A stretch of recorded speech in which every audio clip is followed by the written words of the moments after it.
Okorobi Osaride, once crowned king of the skyline, a millionaire, a realtor of inestimable rating and renowned land developer, now lived in ruin. His rise had been loud, but his fall? Silent and suffocating. He now wandered in the shadows of his former glory and drowned in broken dreams and bitter reality. He remembered that, as he sat with Dopola on a sofa, reflecting and wondering where solutions to his sudden predicament would come from, both of them got drowned in rumination. Dopola was the first to break the silence with this suggestion. My love, I am thinking that we must go to all lengths to seek solutions to these problems. There is no problem without a solution. Don't worry about them, my love. They are phases which must go the way they have come.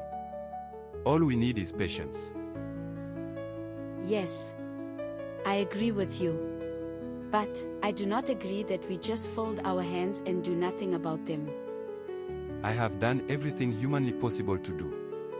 All positive thinkers prescribed patience as the key to solving problems. While we exercise patience, I suggest we commit the problems to God by prayers and supplication. And better still, we can consult a powerful man of God to intercede for us. Oh my love. You are going beyond my philosophy. You know I am a free thinker and I don't need some spiritual showman with magic prayers. Many are fake and some of them invoke strange and witchcraft powers. Hope you have not been consulting any of them. The seemingly well-intentioned suggestion of Dopola suddenly hit the wrong chord and Okorobi became agitated. Okorobi had misconstrued Dopola's motive and suspected that she might be connected to his recent predicament. In protest, Okorobi left Dopola in the living room and went to bed alone. The next morning, Okorobi summoned Dopola to the living room and had this unfriendly chat with her. Throughout the night, I thought about our discussion last night. My conclusion is that you have been consulting with your so-called powerful men of God. And coupled with my recent experience with your mother, I have decided that this relationship should have a break until I sort myself out of this situation. Oh no. It was just a suggestion. I do not know any of them, nor do I belong to any church. I have only heard people recommending prayers in times of problems. So please, forgive me and do not allow it to affect our relationship. You know me when it comes to decision making. I do not renege in my decisions. So you will have to give me a break. And from today, do not come here uninvited. And Dopola was shut out of Okorobi's mansion. Okorobi instructed his domestic staff, including his security guide, to deny Dopola access to his mansion without his approval. For months, Okorobi made frantic efforts to revamp his business downturn, but it was to no avail. As Okorobi's business further spiraled, Osikaka Akakasi rose to become his rival. Osikaka Akakasi picked up contracts that were formally earmarked to Okorobi. Even some government contracts that were partially executed by Okorobi before the change of government, and those approved for re-awarding to Okorobi due to his past successful performance, were given to Osikaka Akakasi. He took over the very contractual palace Okorobi once dominated. Osikaka Akakasi was riding higher and higher in the real estate and land development at the expense of Okorobi. When engineer Liam Kim of the Devag Konta B.V., the Torobi shopping mall project partner with Okorobi, indicated to back out of the Torobi mall project due to Okorobi's instability, Osikaka swooped in, trying to seal the deal with Devag Konta B.V. Osikaka's several phone conversations with engineer Liam Kim revealed this. Hello, am I speaking with engineer Liam Kim? Yes. This is Liam. Who is calling? My name is Osikaka Akakasi, and I am calling on behalf of Okorobi, your partner from Torobi City in the Republic of Kudiria. Hi. How are you doing and how is my friend Okorobi? I am calling on his behalf. He is very sick in the hospital. He told me to call and tell you that he is presently incapacitated and would be unable to continue with the project. He has instructed me to replace him in the partnership.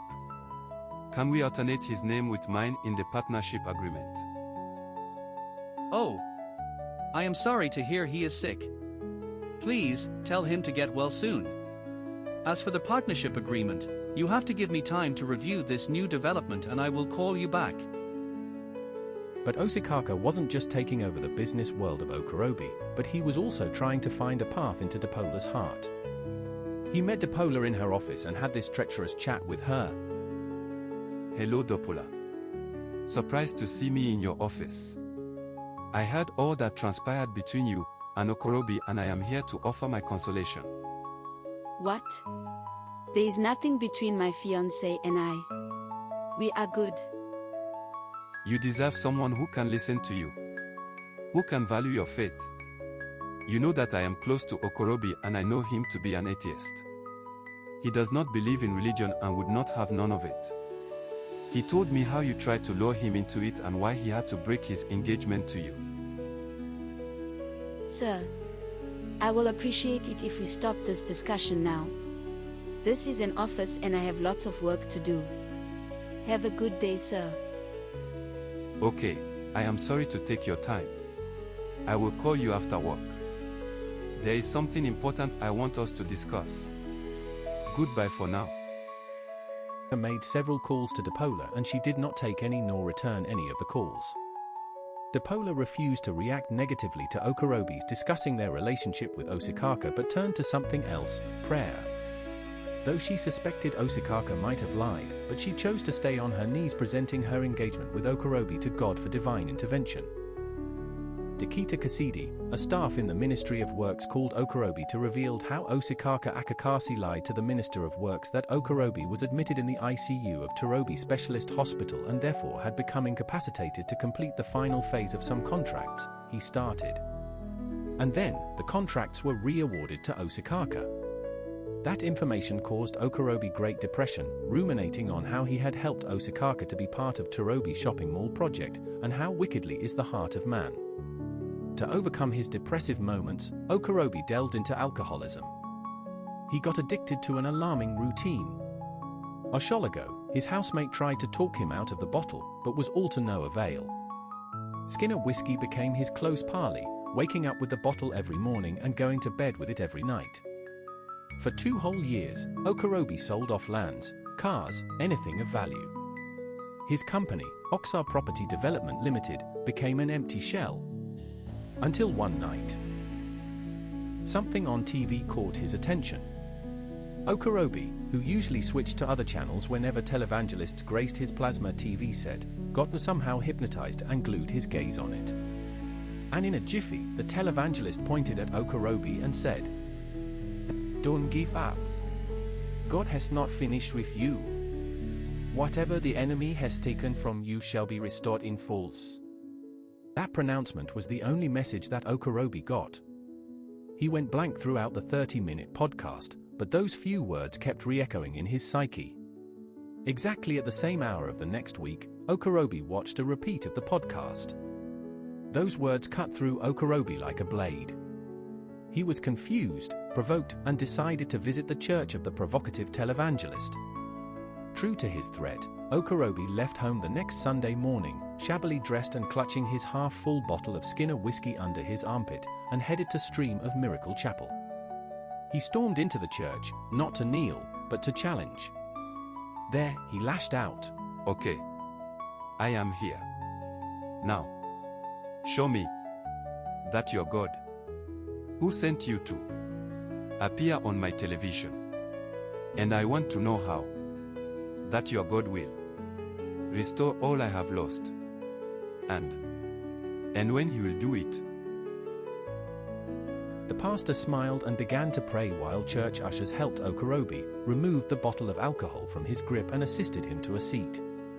Miraculously, Okorobi suddenly became calm and sober. He recognized Dopola, who he had not seen for about 2 years. And Dopola whispered these to him. Okorobi, take things easy. I still love you very much. It shall be well with us from today. I will stand by you from this day. That church didn't judge him.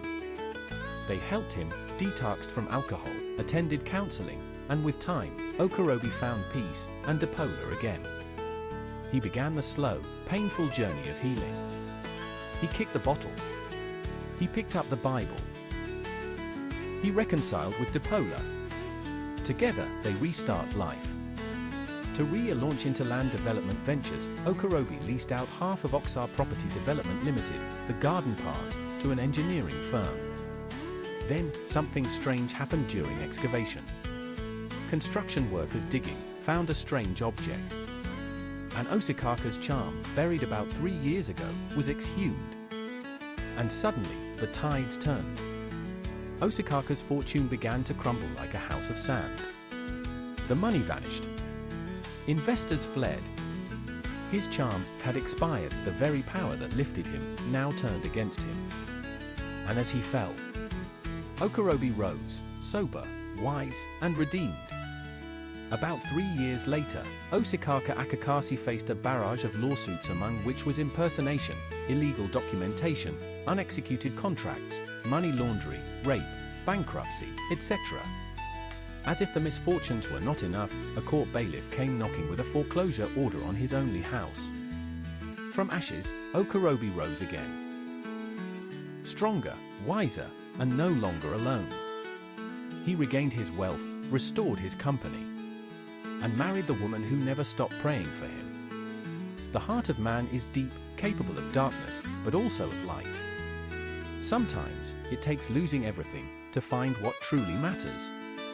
No matter how far you've fallen, redemption is always one step of humility away. Thank you again for watching The Heart of Man Part 1, 2, and 3. We hope you enjoyed this story. Also, we hope you took away some facts of life in this story. Please stay tuned for more stories from our stable. Springwell Tales is synonymous with true life stories. Like, share, comment, and subscribe.